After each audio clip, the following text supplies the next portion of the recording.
an exclusive interview to Headlines today, Gandhi family loyalist Manishankar Iyer refuted most charges by Natwar Singh. He, however, admitted that Rahul Gandhi's advice could be one of the reasons behind Sonia not accepting the prime ministerial post. He also admitted that Rajiv Gandhi was kept in the dark about Operation Brasstacks.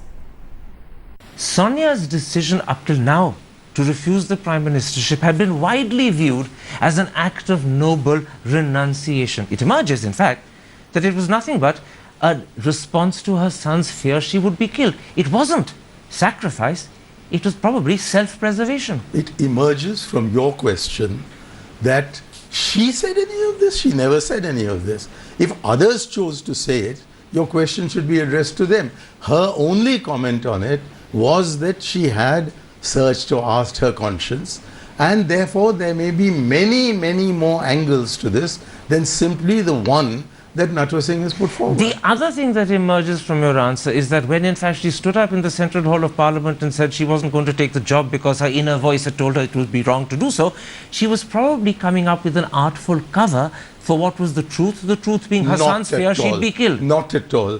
The history of the inner voice in the Congress goes back to Gandhiji, and I'm absolutely sure that she must have ruminated on this issue, including the consideration put forward by her son, before she said, and all that she said was that I consulted my inner conscience. Another thing that Natwar Singh reveals is about Operation Brasstacks. He makes it absolutely clear that this was cooked up by then Minister of State for... let me finish the question.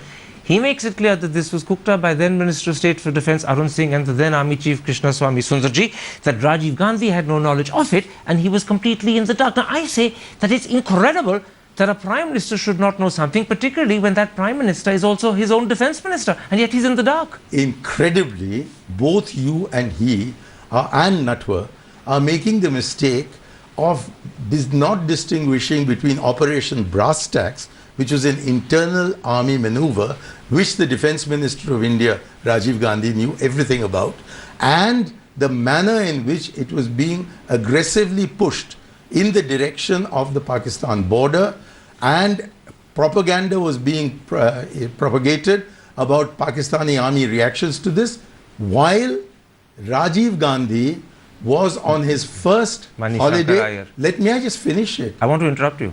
Okay, go. You're trying to make a distinction between knowing about Brasstacks and the way it was implemented. How can the Defence Minister not know how something's being implemented? Well, that is where the betrayal took place.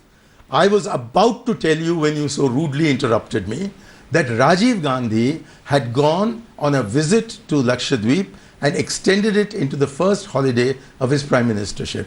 On his return, I was involved in a program that I'd organized for him in Bangalore. We came back. The following morning, I happened to come into his office for something else, and he said to me, "Mani, do you know that Roon has almost taken us to war with Pakistan?" And Natwar says that he'd been told something similar. So while army maneuvers were certainly acceptable, this manner of running the show when he's not present was a betrayal. There's something... And let me finish the story, because that's not in Natwar's book. He doesn't know it, but it'll be in my autobiography. That Rajiv decided there must be a restoration of trust with Zia-ul Haq. He sought my advice on that. I gave him 3 options. It'll take too long to mention them all. The one he picked was the one I didn't think was going to happen. He rang Zia and asked him whether he could come across to Delhi for lunch. All right. And Zia turned up, and that was what diffused the totally unnecessary tension provoked by these 2 irresponsible people, and I say so with responsibility, Arun Singh and General Sundarji.